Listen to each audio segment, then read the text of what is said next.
Pregnancy एक खूबसूरत दौर है और गर्भावस्था के स्टार्टिंग के 3 महीने बहुत ही इम्पोर्टेंट होते हैं। स्टार्टिंग के जो 3 महीने होते हैं, इन्हीं में सबसे ज़्यादा केयर करने की ज़रूरत पड़ती है और इन्हीं दौरान हम लापरवाही कर देते हैं, जिससे हमें हमारे को रिज़ल्ट खराब देखने को मिलते हैं और बहुत सारे लोगों को इस दौरान पीरियड आ जाते हैं या कह सकते हैं उनको मिसकैरेज हो जाता है। तो आज की वीडियो में मैं आपको बताने जा रही हूँ कि गर्भावस्था के वो 3 महीने जो इम्पोर्टेंट है, उसमें हमें क्या नहीं खाना चाहिए, जिससे कि हमको ये नौबत ना देखने को मिले कि हमारा मिसकैरेज हो जाए। क्योंकि बहुत सारे लोगों को ये पता नहीं होता है कि हमें क्या खाना चाहिए, क्या नहीं खाना चाहिए। इस आधी जानकारी के चक्कर में कुछ लोग कुछ भी खा लेते हैं, जिससे क्या है उनको तकलीफ का सामना करना पड़ता है और जो खूबसूरत जर्नी उनकी होना चाहिए, वो नहीं हो पाती है। तो आप वीडियो पूरा देखें। अगर आपको भी ये जानकारी पसंद आए तो ज़्यादा से ज़्यादा लोग को शेयर कीजिए और अगर चैनल पे नए विज़िट कर रहे हैं तो सब्सक्राइब कर लीजिएगा। सो हेलो एवरीवन, स्वागत करती हूँ। बहुत सारे लोगों को ये क्वेरी होती है और जानना चाहते हैं कि गर्भावस्था के दौरान हमें क्या खाना चाहिए और क्या नहीं खाना चाहिए। आज के वीडियो में मैं आपको बताने जा रही हूँ कि आपको प्रेगनेंसी के स्टार्टिंग के 3 महीनों तक क्या नहीं खाना चाहिए, जिससे कि आपकी प्रेगनेंसी सुरक्षित रह सके। इससे आपको और आपके बच्चों को किसी प्रकार का कोई खतरा ना हो। तो ये कुछ 8 चीज़ें मैं आपको बताने जा रही हूँ। इनको आप ध्यान दीजिए अपनी लाइफ़स्टाइल में और इनसे आप परहेज़ कीजिए। नंबर 1 पे है, आप सभी लोग जानते होंगे, पपीता, कच्चा और अधपका पपीता और साथ में अनानास। ये दोनों चीज़ें ऐसी हैं जो कि आपके गर्भाशय में संकुचन पैदा कर देती हैं, क्योंकि इनमें ऐसा एंजाइम होता है जो कि आपके गर्भाशय में संकुचन उत्पन्न कर देता है, जिससे क्या है आपके को मिसकैरेज जैसी समस्या देखने को मिल सकती है। इसलिए आप गर्भावस्था के स्टार्टिंग के 3 महीनों में इससे बचें। तो इसलिए आप स्टार्टिंग के 3 महीनों तक आप कच्चा अधपका पपीता और अनानास को खाने से दूरी बनाए रखें। नंबर 2 पे आपको अधपका और कच्चा मांस नहीं खाना चाहिए। बहुत सारे लोग क्या करते हैं कि अधपका या फिर सेमी स्टीम इस तरीके के मांस का प्रयोग करते हैं या मीट का प्रयोग करते हैं, साथ में मछली का भी प्रयोग करते हैं। तो आपको इससे बचना चाहिए, क्योंकि इन सब में बैक्टीरिया होते हैं जो कि आपकी बॉडी में जाकर आपके पेट के को इन्फेक्शन दे सकते हैं, जिससे क्या है आपके भ्रूण को नुकसान पहुंच सकता है। तो आपको इससे बच के रहना चाहिए। नंबर 3 पे एलोवेरा जूस। एलोवेरा जूस वैसे तो हेल्थ के लिए बहुत अच्छा होता है। जो लोग अपना वजन कम करना चाहते हैं, जो लोग अपनी गट हेल्थ मजबूत करना चाहते हैं, उन लोगों को अर्ली मॉर्निंग एलोवेरा जूस जरूर पीना चाहिए। ये हमारे सेहत के लिए बहुत ही इंपॉर्टेंट होता है। लेकिन गर्भावस्था के 1 से 3 महीने तक आपको इसका प्रयोग नहीं करना चाहिए, क्योंकि ये आपकी बॉडी में जाके आपके गर्भाशय के संकुचन को बढ़ा देता है और आपको मिसकैरेज जैसे खतरे का सामना करना पड़ सकता है। इसलिए स्टार्टिंग के 1 से 3 महीने तक आपको एलोवेरा का जूस का प्रयोग नहीं करना चाहिए। आप उचित परामर्श अपने डॉक्टर से भी ले सकते हैं। इसके साथ-साथ नंबर 4 पे आपको अनपाश्चुरीकृत दूध का और पनीर का प्रयोग नहीं करना चाहिए। इसका एक मुख्य कारण यह है कि अगर दूध और पनीर को हम पाश्चुरीकृत नहीं करते हैं, इस कंडीशन में उसके बैक्टीरिया नष्ट नहीं होते हैं और ये बैक्टीरिया हमारी बॉडी में जाकर इन्फेक्शन का कारण बनते हैं। बिना पाश्चुरीकृत पनीर और दूध अगर आप प्रयोग में लाते हैं, तो इसमें लिस्टेरिया नाम का बैक्टीरिया पाया जाता है, जो कि आपके भ्रूण को नुकसान पहुंचा देता है। ये भ्रूण को पनपने ही नहीं देता है। इस तरीके से क्या है आपको मिसकैरेज जैसी समस्या देखने को मिलती है। तो आप कोशिश ये करें कि आप दूध को अच्छी तरीके से उबाल के पिएँ और अगर आप पनीर का प्रयोग करते हैं, तो आप घर में बनाए हुए पनीर का ही प्रयोग करें। बाहर का पनीर किस तरीके का रहता है, पता नहीं, मिलावटी भी हो सकता है, इसलिए इस चीज़ से आप बचें। नंबर 5 पे आपको उच्च पारे वाली मछलियाँ का प्रयोग नहीं करना चाहिए।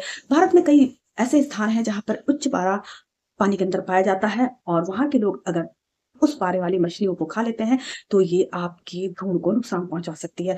इसमें से कुछ मछलियाँ जैसे कि स्वॉर्डफिश होती है, मैकेरल होती है, ये क्या होती हैं, उच्च पारे वाले पानी में पाई जाती हैं। बहुत सी जगह पर इसका प्रयोग कर लिया जाता है। तो अगर आप गर्भावस्था के दौर से गुज़र रही हैं और स्टार्टिंग के 3 महीने हैं, तो आप इस दौरान इसका प्रयोग ना करें, क्योंकि उच्च पारा क्या करता है, बच्चे के दिमाग को विकसित होने से रोकता है। ये बच्चे के दिमाग को विकसित होने ही नहीं देता है। इससे क्या है आपको बहुत सारी समस्याएँ देखने को मिल सकती हैं, भ्रूण में अविकास की स्थिति देखने को मिल सकती है। तो आप कोशिश ये करें कि उच्च पारे वाली मछलियों को दूर रखें और अगर आप ऐसे एरिया में रहते हैं, तो इसको खाने से आप बचें। नंबर 6 पे आपको ज़्यादा कैफ़ीन का प्रयोग नहीं करना चाहिए। कैफ़ीन के अंदर चाय, कॉफ़ी, कोला, कोल्ड ड्रिंक इस तरीके की चीज़ें आ जाती हैं। आपको क्या करना है कि आप एक लिमिट अमाउंट में ही लीजिए। अगर आप चाय या कॉफ़ी ले रहे हैं, तो दिन भर में 1 या अधिक से अधिक 2 कप ले सकती हैं। आप कोला या कोल्ड ड्रिंक इन चीज़ों को अवॉइड करें, क्योंकि इनमें अननेसेसरी बहुत सारी शुगर होती है, जो कि आपको नुकसान कर सकती है। अगर बाई चांस आपको जेस्टेशनल डायबिटीज़ हो जाती है, तो यह आपके लिए बहुत ही नुकसानदायक है। इससे आप बचें। नंबर 7 पे आप सबको अल्कोहल जैसी चीज़ों से बचना चाहिए और धूम्रपान से दूर रहना चाहिए।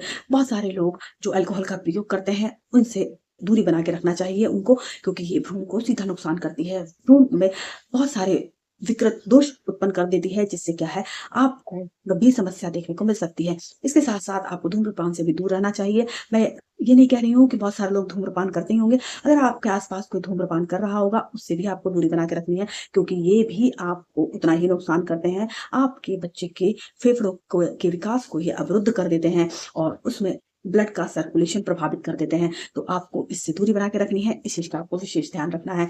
इसके साथ-साथ नंबर 8 पे नंबर लास्ट है, आपको अनहेल्दी फूड, जंक फूड, बाहरी फूड, इन सब चीज़ों से बचना है। अब आप सोचेंगे कि बहुत सारे लोग बाहर का खाना खाते हैं। देखिए, मैं ये नहीं कह रही हूँ आप बाहर का खाना मत खाइए। आप ऐसी जगह का चुनाव कीजिए जहाँ पे साफ-सफाई हो, अच्छा फ्रेश खाना मिलता हो। आप इसका उपयोग कर सकते हैं, लेकिन बाहर का अनहेल्दी खाना, बासी खाना, जंक फूड, मैदे वाला, अधिक शक्कर वाला और आपका बासी खाना, इस तरीके की चीज़ आप अपनी डेली के रूटीन में ना शामिल करें। अगर आप मैं समझती हूँ प्रेगनेंसी के दौरान मूड स्विंग बहुत होते हैं, मन खराब रहता है, तो हमको कुछ भी खाने का मन कर देता है। लेकिन आप इसके लिए हेल्दी ऑप्शन चुनें। आप इसके लिए क्या है, मखाना खा सकती हैं। आप जो ड्राई फ्रूट्स होते हैं उसमें रोस्ट करके उनको उसका प्रयोग कर सकती हैं। आप वेजीज़ खा सकती हैं। इस तरीके की चीज़ें प्रयोग कीजिए जो कि आपके और आपके बच्चे दोनों के लिए हेल्दी रहें। तो इस तरीके से क्या है, आप बाहरी चीज़ों से परहेज़ करें, आपके और आपके बच्चों के लिए बहुत हेल्दी रहेगा, क्योंकि इसी दौरान बच्चे का विकास सबसे तीव्र गति से होता है और इसी को हम अवरुद्ध कर देते हैं। तो आपको क्या है कि इन चीज़ों से परहेज़ करना है। उम्मीद करती हूँ आपको ये जानकारी पसंद आई होगी। स्टार्टिंग के 3 महीने सब लोगों को बहुत कन्फ्यूज़न रहता है और स्टार्टिंग के 3 महीने ही ये प्रेगनेंसी के लिए सबसे कठिन समय होता है। इसी दौरान बच्चे का विकास बहुत तीव्रता से होता है और आपके जो बच्चे के अंग होते हैं, उसके जो सिस्टम्स होते हैं, सर्कुलेटरी सिस्टम होता है, हार्ट होता है, सब कुछ इन्हीं दौरान बनता है। इसके साथ-साथ जेंडर का निर्धारित भी इन 3 महीनों के अंदर ही हो जाता है।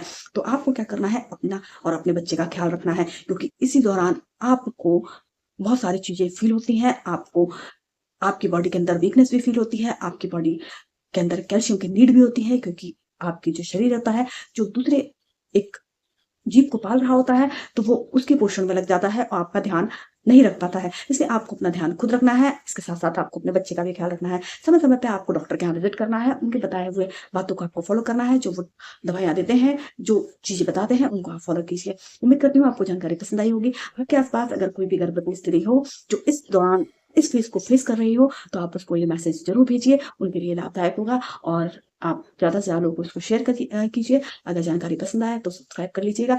अगर आपको कोई भी इस तरीके की जानकारी चाहिए या फिर आपको कोई क्वेरी है, तो आप मुझे कमेंट बॉक्स में कमेंट कर सकते हैं। मैं आपको पूरा रिप्लाई देने की कोशिश करूँगी। आप बेल आइकन को ज़रूर दबा लें, क्योंकि इस तरीके की जानकारी आपको अति शीघ्र मिल सके। So thank you so much.